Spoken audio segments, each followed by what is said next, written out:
Pak Jokowi dengan yang mengajukan keberatan kemarin itu adalah UGM. Keberatan atas keputusan Komisi Informasi Pusat yang dimana putusannya adalah menyatakan bahwa seluruh dokumen itu dinyatakan terbuka, yang dikecualikan hanya NIK, NPWP dan macam-macam termasuk daftar nilainya. Tapi apakah dia punya nilai harus dibuka. Nilainya tidak boleh dibuka, tapi lembarannya yang menyatakan ada memang betul pernah kuliah dan macam-macam harus dibuka. Tapi kemudian mengajukan keberatan di sini dan sekarang adalah keputusan atau putusan KIP yang sudah memberikan suatu arah bahwa semua dokumen bisa dibuka kecuali beberapa hal yang kecil itu. Tetapi UGM sebagai lembaga pendidikan yang memiliki mandat atau bukan memiliki, yang mempunyai kewajiban untuk memenuhi mandat dalam konstitusi untuk mencerdaskan bangsa, tetapi justru terlihat sepertinya UGM itu mempertahankan kondisi yang justru tidak mencerdaskan kehidupan bangsa. hari ini adalah sidang lanjutan antara teman-teman dari Bonjoi bongkar Pak Jokowi dengan yang mengajukan keberatan kemarin itu adalah UGM. Keberatan atas keputusan Komisi Informasi Pusat yang dimana putusannya adalah menyatakan bahwa seluruh dokumen itu dinyatakan terbuka, yang dikecualikan hanya NIK, NPWP dan macam-macam termasuk daftar nilainya. Tapi apakah dia punya nilai harus dibuka. Nilainya tidak boleh dibuka, tapi lembarannya yang menyatakan ada memang betul pernah kuliah dan macam-macam harus dibuka. Tapi kemudian mengajukan keberatan di sini dan sekarang adalah kami dari Bonjoi itu mengajukan ahli berkaitan soal dari keberatan UGM. Beliau adalah Pak Marwarar gitu ya, Dr. Marwarar Siam. Beliau pernah hakim karir lalu kemudian masuk di Mahkamah Konstitusi. Hari ini beliau akan memberikan keterangan berkaitan soal apa argumentasi sampai kemudian harusnya seluruh ijazah itu dibuka, seluruh dokumen berkaitan pernah kuliah, dan termasuk adalah berkaitan soal mandatori konstitusi kita terhadap perguruan tinggi. Saya persilakan ke Pak Maruf. Ya, terima kasih nih. Kita sudah diberi kehormatan ini untuk ngomong ya. Dan adalah karena keputusan atau putusan KIP yang sudah memberikan suatu arah bahwa semua dokumen bisa dibuka kecuali beberapa hal yang kecil itu. Tetapi UGM sebagai lembaga pendidikan yang memiliki mandat atau bukan memiliki, yang mempunyai kewajiban untuk memenuhi mandat dalam konstitusi untuk mencerdaskan bangsa, tetapi justru terlihat sepertinya UGM itu mempertahankan kondisi yang justru tidak mencerdaskan kehidupan bangsa. Oleh karena itu kita mau hadir hari ini ketika UGM mengajukan keberatan terhadap putusan KIP. Oleh karena apa yang mereka jadikan alasan itu bahwa ada yang menjadi rahasia pribadi, apa yang menjadi kepentingan pribadi, maka saya melihatnya dari sudut konstitusi. Di dalam suatu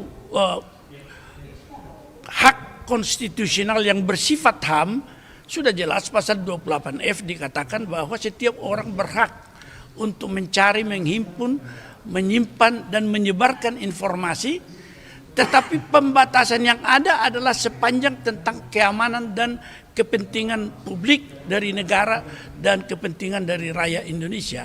Oleh karena itu dikatakan dalam pasal 28J, setiap hak asasi itu bisa dibatasi, tetapi dibatasi dengan undang-undang. Tidak boleh misalnya dengan peraturan-peraturan yang diciptakan sendiri oleh pemegang arsip atau pemegang informasi publik, menciptakan sendiri aturan, tetapi dia adalah suatu aturan yang di dalam menjadi hak konstitusi, dan HAM itu pembatasannya harus dengan undang-undang. Dan jelas di dalam Undang-Undang Kebebasan Informasi batasan itu sudah diberikan. Oleh karena ukuran di dalam konstitusi bahwa setiap hak asasi itu bisa juga bersaing, berkompetisi atau bertabrakan, termasuk dalam hal ini kebebasan untuk memperoleh informasi dari publik menjadi hak rakyat seluruh Indonesia, dibandingkan dengan hak seorang mantan presiden yang memiliki hak untuk dijaga kerahasiaan beberapa datanya.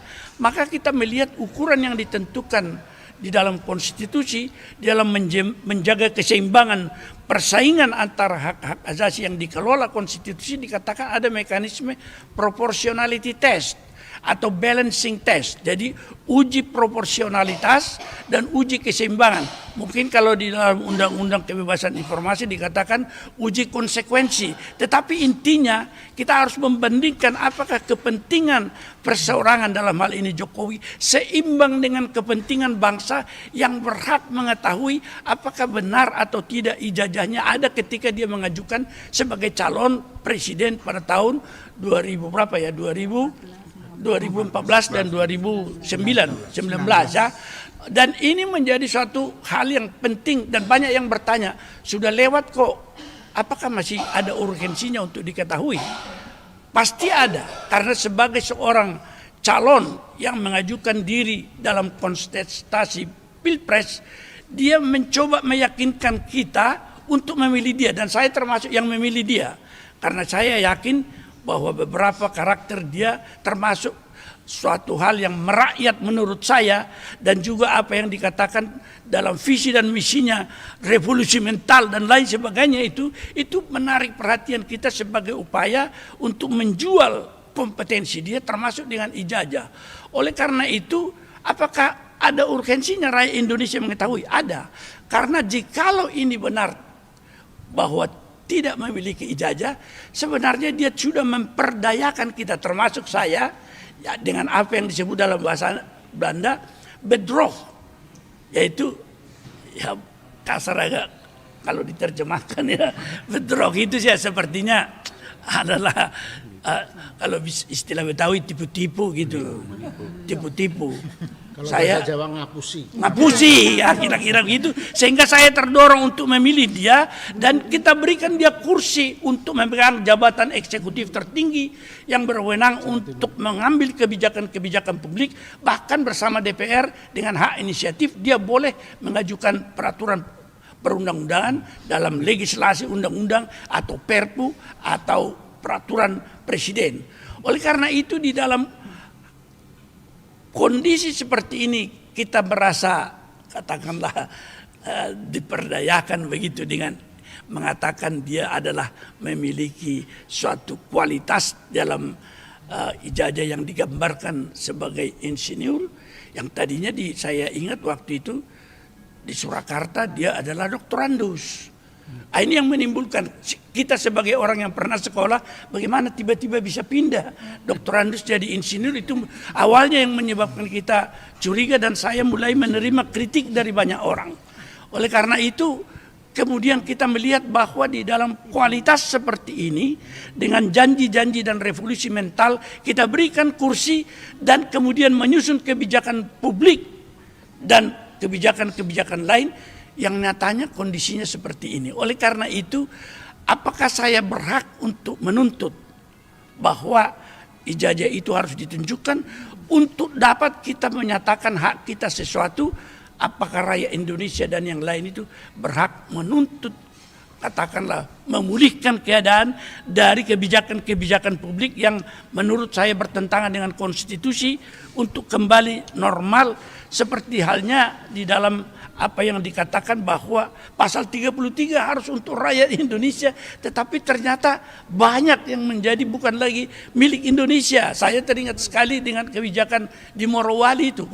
Ada wilayah kita yang sudah dimasuki orang, tidak dikuasai oleh instrumen-instrumen negara kita. Itu menjadi suatu hal yang memerlukan kejelasan dan harus dipulihkan. Dan kalau ada keuntungan yang diperoleh dari kebijakan-kebijakan seperti itu, maka itu harus dikembalikan. Inilah sebenarnya urgensinya menurut saya pribadi, dan menurut saya seluruh rakyat Indonesia juga berhak untuk memulihkan kondisi itu. Seperti apa yang sekarang kita lihat, bahwa korupsi sudah menjadi suatu sistem.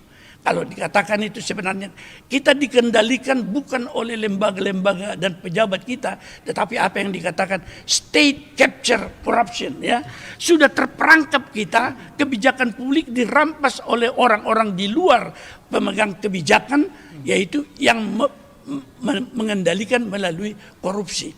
Barangkali Anda sudah bisa kembangkan peristiwa-peristiwa terakhir, apakah itu adalah kebijakan yang kita buat atau kebijakan yang disusun oleh orang-orang dari luar yang dikendalikan melalui instrumen korupsi. Sebenarnya bukan Indonesia saja yang terjadi begitu.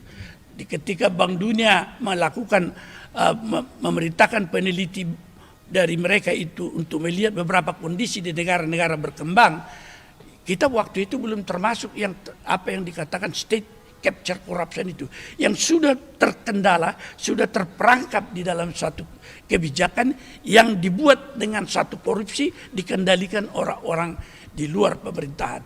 Inilah yang menjadi keprihatinan kita, menjadi penting sekali untuk mengetahui apakah memang benar ijazah ini palsu atau tidak. Karena dengan demikian kita akan bisa menentukan bahwa kita diperdaya atau khususnya saya diperdaya sehingga saya memilih beliau dan rakyat Indonesia menempatkan di dalam suatu posisi eksekutif tertinggi yang mengambil kebijakan publik atas nama rakyat Indonesia, tetapi ternyata bukan untuk kepentingan bangsa dan negara. Oleh karena itu ini menjadi suatu keprihatinan kita, barangkali banyak juga menjadi keprihatinan seluruh warga negara yang merasa terkecoh lah dengan keadaan ini. Dan apakah saya berhak untuk mengetahui dan menuntut? Saya kira semua rakyat Indonesia berhak. Kondisi negara kita sekarang adalah akibat kita telah salah memilih orang dengan menjanjikan revolusi mental yang dikatakan bebas dari korupsi. Ternyata apa yang saudara lihat sekarang, termasuk peristiwa terakhir, kita tahu bahwa siapa yang mendalikan kita bukan pemegang kekuasaan negara yang sah, melainkan orang-orang dari luar yang Anda lihat sendiri. Tentu Anda paham perkembangan yang di medsos. Saya kira ini yang mendorong saya ikut kepada teman-teman ini dalam perjuangan hari ini. Tetapi saya juga ingin meyakinkan UGM di pihak mana dia berada sebagai lembaga publik, ya, yang menjadi instrumen perjuangan sejak tahun 65. UGM itu adalah untuk mencerdaskan kehidupan bangsa, melakukan pendidikan, sehingga jangan melakukan argumen sedemikian rupa membela prinsip mereka dan mencoba menggiring generasi muda bahwa apa yang terjadi sekarang ini adalah suatu upaya yang bagus untuk ditiru. Saya kira tidak. Kalau semua universitas berpihak seperti ini dapat dengan ijazah yang tidak sah untuk memperoleh jabatan, betapa kita akan tertinggal seperti yang diperoleh bahwa IQ rata-rata rakyat Indonesia katanya hanya 78. Kalau ini dipertahankan, ini akan menjadi suatu keadaan dan kita tidak bisa bersaing di dunia. Terutama hal ini penting bagi generasi muda yang akan memimpin negara kita ini dan mengendalikan serta mencoba membawa bangsa Indonesia oleh generasi muda sekarang ini ke arah yang dicita-citakan oleh konstitusi kita, mencerdaskan kehidupan bangsa, meningkatkan kesejahteraan, apalagi ya tiga lagi itu mencoba melindungi segenap bangsa. Ini yang menjadi soal, melindungi segenap bangsa dan tumpah darah. Ternyata kalau kita lihat Morowali tidak melindungi tumpah darah kita, sudah ada orang lain di situ. Dan tidak bisa ada kewenangan daripada instansi publik kita untuk mengendalikan. Meskipun sekarang saya kurang tahu keadaannya, sudah masuk sebenarnya TNI, tetapi bagaimana posisi sebenarnya dan di daerah lain apakah ada ini? Pulau-pulau kita yang kecil siapa yang menguasai sekarang? Kita perlu mengetahui ini. Nah, inilah keprihatinan kita, dan Universitas Gadjah Mada sebagai universitas perjuangan harus kembali kepada cita-cita proklamasi.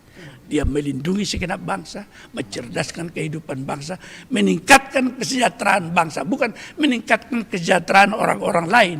Menurut saya apa yang dikatakan under invoicing, ketika ada ekspor terjadi, kekayaan kita dibawa ke luar negeri semua ini, kita dapat ampas-ampasnya. Dan ini tentunya membutuhkan suatu perhatian bagi generasi muda, terutama UGM. Jangan ada lagi pemimpin yang seperti ini kan. Saya kira itu yang dari saya. Kalau ada pertanyaan sih monggo. Boleh Prof, mungkin terkait persidangan yang hari ini akan berlangsung ya Prof. Ini kan hitungannya tuh pengajuan banding dari pihak UGM sendiri, namun diarahkannya ke Petun Jakarta setelah kemarin pihak Bon Jovi sendiri menang di pengadilan KIP. Nah, Prof sendiri melihatnya seperti apa nih? Kan sebelumnya mencuat juga bahwa tidak seharusnya UGM itu mengajukan bandingnya ke Petun Jakarta seperti itu. Nah, Prof sebagai ahli hukum nih melihatnya seperti apa nih, Prof? Ya, memang ada pembagian kewenangan seperti ini, bahwa oleh karena Universitas Gadjah Mada itu adalah suatu universitas yang dikatakan merupakan badan hukum sendiri, maka dia dikategorikan dalam undang-undang KIP ini juga sebagai badan publik non negara. Saya juga kurang setuju dengan beberapa klasifikasi ini, karena dari sisi hanya diukur dari sisi apakah dia belanjanya dari APBN, APBD atau tidak. Padahal kalau menurut saya universitas swasta pun banyak yang memperoleh bantuan dari anggaran belanja negara, APBN maupun dari APBD, sehingga kriteria satu-satunya itu menjadi suatu hal yang melemahkan. Tetapi kalau dilihat dengan demikian, kriterianya bahwa badan publik non negara itu tidak mendasarkan tindakannya sebagai suatu kewenangan negara yang diatur dalam undang-undang administrasi pemerintahan, dan dia tidak mengeluarkan apa yang dikatakan keputusan tata usaha negara. Jadi dianggap dia keputusan badan hukum biasa, dan ini kemudian menjadi suatu dasar bagi Mahkamah Agung untuk menyatakan kalau ada sengketa atau ada keberatan, maka di dalam hal badan hukum non publik itu, non negara itu mengajukan itu, maka dia mengajukannya kepada Petun. Sebenarnya dikatakan juga di situ di mana dia berkedudukan, ya kan? Nah, ini menjadi suatu kontroversi antara pemohon keberatan dengan termohon keberatan. Kenapa tidak di tempat kedudukan daripada UGM di Jogja? Tetapi ada kemungkinan karena ada kampus-kampus di daerah sini, dia harus membuktikan nanti dengan akta, apakah akta pendirian atau akta anggaran dasar, bahwa adanya suatu cabang universitas di Jakarta atau di tempat lain, dia diberikan kewenangan misalnya untuk mengambil keputusan sendiri yang mengikat UGM di pusat. Itu kalau ada itu baru barangkali dasarnya mereka tepat untuk mengajukan di Petun Jakarta. Kalau tidak, kalau itu tidak ada, ya sesuai dengan kedudukannya di Jakarta, dan juga dikatakan keberatan badan hukum non publik itu, non negara itu harus diajukan di pengadilan negeri, tentunya harus pengadilan negeri Yogyakarta. Saya kira ini problem yang akan dihadapi melalui pembuktian nanti akan diputus oleh hakim. Tapi itu kan masih dipertanyakan ya, apakah posisi mereka sebagai badan publik non negara tapi mengajukannya ke Petun. Tapi kan sekarang persidangannya sudah berjalan nih, sudah diterima juga laporannya oleh pengadilan. Nah, seperti apa Prof melihatnya? Apakah nanti pembuktiannya di akhir atau seperti apa? Jadi ada dua jalan itu sebenarnya. Ada yang disebutkan putusan sela kan. Pada waktu itu ada keberatan diajukan oleh pihak lawan atau ini termohon keberatan mengajukan eksepsi itu, diajukan itu, dia hakim itu bisa, kalau dia melihat itu ada dasarnya, dia membuat putusan sela mengenai kompetensi, maka dia memutuskan tidak berwenang. Tetapi dia bisa juga melihat bukti-bukti dulu kan, karena ini masalah pembuktian tadi saya katakan, apakah ada memang kewenangan daripada kampus Jakarta menyebabkan dia boleh digugat di sini, itu akan ditunjukkan dengan anggaran dasar maupun akta pendirian badan hukum itu sendiri. Tentu nanti ada kemungkinan pendapat majelis, saya belum mendapat data itu, tentu proses pembuktian yang akan menjadi ukuran, dan dia bisa memutusnya bersamaan dengan putusan akhir nanti pada akhir daripada perkara. Itu ada dua metode itu. Prof, mungkin sedikit Prof terkait isu yang lain Prof. Di Bang Roy Suryo kan kemarin putusan apa namanya, itunya tersangkanya sudah dikabulkan oleh majelis hakim pra-peradilannya. Nah itu Prof melihat itu seperti apa, dan juga kan kemarin kuasa hukum dari Dr. Tifa sendiri menyebut kompetensi relatif Pengadilan Negeri Jakarta Timur itu tidak kuat gitu. Tidak seharusnya Dr. Tifa disidangkan di sana karena di laporannya itu kejadiannya itu bukan di Jakarta Timur. Prof sebagai ahli hukum melihatnya seperti apa? Ya memang ada satu ukuran tersendiri bahwa kompetensi dari relatif daripada pengadilan dalam memeriksa dan memutus perkara itu adalah di tempat misalnya di mana termohon pra peradilan berada kan.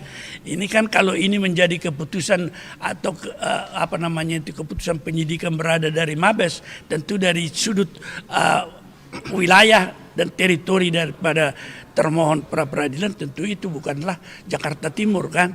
Tetapi ada kemungkinan juga di dalam beberapa hal itu yang pertimbangan Mahkamah Agung bisa menentukan bahwa dalam hal-hal tertentu dia bisa menunjuk pengadilan di wilayah itu untuk memeriksa dan memutus perkara itu. Itu adalah kebijakan-kebijakan yang seharusnya dilakukan dalam kondisi-kondisi yang sangat kritis dan menyangkut keamanan kah dan lain sebagainya. Saya tidak melihat itu, tetapi kita lihat saja tentu kalau eksepsi daripada Roy Suryo dinyatakan itu dan mungkin tidak dilakukannya dari Tifa juga kan bahwa dia diperiksa di sini, ya kita melihat putusan akhirnya saja kita tunggu. Jadi untuk sekarang karena memang sudah berjalan, jadi tinggal ditunggu keputusan akhirnya seperti apa aja ya, Prof? Saya kira itu aja. Kita tidak usah mempersoalkan ini lagi karena mungkin momentumnya sudah terlewat untuk menyatakan eksepsi keberatan tentang hal itu sehingga sudah masuk kepada pokok persoalan. Yang terakhir, Prof, poin-poin penting yang akan disampaikan Prof sendiri hari ini kepada majelis hakim sebagai saksi ahli seperti apa nih, Prof? Ya, saya hanya menyampaikan pergulatan atau apa yang dikatakan relasi antara kepentingan perseorangan dan kepentingan publik yang sama-sama bisa dikatakan itu hak asasi. Dalam konstitusi dikatakan harus mempertimbangkan hak-hak yang lebih besar. Kalau kita katakan itu di dalam ilmu konstitusi di Eropa dikatakan di dalam menguji persaingan di antara hak asasi yang dilindungi konstitusi, kita menggunakan mekanisme yang dikatakan uji proporsional. Apakah proporsional kita mengaminkan pendapat dari Pak Jokowi bahwa rahasia pribadinya itu akan dilindungi ketimbang kepentingan bangsa Indonesia yang harus membuka ini untuk mengetahui kebijakan-kebijakan yang dilakukannya sebagai kontrol apakah benar atau tidak atau menyimpang. Nah, kepentingan bangsa dan negara dalam proporsinya Anda tentu bisa melihat yang manakah yang proporsional untuk dilindungi. Itulah yang mau saya ceritakan. Mau ditambahin sedikit ya. Menggarisbawahi apa yang dikatakan oleh Prof tadi. Kepentingan publik di atas kepentingan pribadi. Dalam keberatan UGM ini salah satunya adalah bahwa permohonan kami ke KIP waktu itu adalah expired atau kedaluarsa. Tapi hakim KIP menolak alasan itu dengan mengatakan bahwa kepentingan publik lah, demi kepentingan publik, ya, demi kepentingan umum, masalah prosedural mengenai expirednya tindakan kami selang 1 hari itu diabaikan oleh majelis hakim. Karena itu kepentingan publik. Nah, itu yang ada hubungannya dengan yang disampaikan oleh Prof hari ini. Lalu yang kedua, dalam keberatan kami juga atas keberatannya dia pada hari ini adalah dia sendiri juga expired juga mengajukan permohonan ke sini. Kalau expirednya dia itu bisa ditolak karena bukan untuk kepentingan publik menurut kami, tapi itu adalah kepentingan pribadinya UGM atau Jokowi. Nah, kalau expirednya dia itu harus diabaikan karena ini untuk kepentingan publik. Nah, lalu yang kedua yang ingin saya katakan oleh kata Prof tadi, ya, kalau benar ijazah Jokowi itu palsu, kita semuanya rakyat Indonesia ini sebenarnya ditipu, ya ditipu. Untuk membuktikan bahwa ijazah Jokowi itu asli atau tidak, ya makanya harus diproses secara hukum dan itu nanti mungkin dengan adanya putusan dari KIP, baik dari Bon Jovi dan teman-teman yang lain, ya. Itu membuka peluang untuk melaporkan kembali untuk meneliti ijazah Jokowi ini apakah benar-benar asli atau palsu. Ya. Jadi sekalipun misalnya ekstrimnya Roy dan Tifa itu di penjara, tidak menutup kemungkinan akan muncul Roy dan Tifa-Tifa yang lain untuk kembali melaporkan, menguji apakah ijazah Jokowi ini palsu atau tidak. Ya, lalu yang ketiga yang ingin saya tegaskan ya, tadi soal kompetensi absolut. Ya. UGM itu adalah badan publik, bukan badan publik negara. Oleh karena itu, kompetensi absolutnya dia harus mengajukan keberatan di Pengadilan Negeri. Di Pengadilan Negeri Yogyakarta, bukan di sini. Itu aja. Terima kasih. Mungkin saya tambahkan ya, dalam arti tadi yang disampaikan Prof. Maru tadi, kalau begitu pentingnya ijazah ini untuk diungkap. Karena setelah ini tentunya banyak hal yang perlu kita lakukan, termasuk tadi juga seperti 10 tahun ia berpuasa, itu banyak hal-hal yang dia lakukan. antara lain seperti yang di Morowali yang disebutkan PSN yang sudah juga sempat berjalan. Tentu pemulihan ini tentunya juga panjang. Jadi kalau disampaikan Prof Maru tadi, kalau ini harus diungkap, ya begitu pentingnya kita, kalaupun kita berbicara untuk 2045 Indonesia Emas, kalau ijazah aja belum terungkap, pemulihan aja belum jalan, bagaimana kita akan mencapai itu? Demikian. Pak, untuk sidang lanjutannya setelah ini kan sidang keempat ya. Iya. Untuk selanjutnya sidangnya kapan lagi nih Pak jadwal?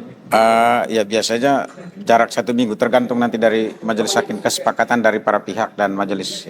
Tapi untuk agenda berikutnya? Agenda berikutnya seperti yang sampaikan minggu lalu ya, 2 minggu lalu ada langsung putusan. Putusan. Karena ini ada terakhir, dan terakhir itu akan diisi oleh Pak Marwara sebagai Ahli yang dari pihak termohon. termohon.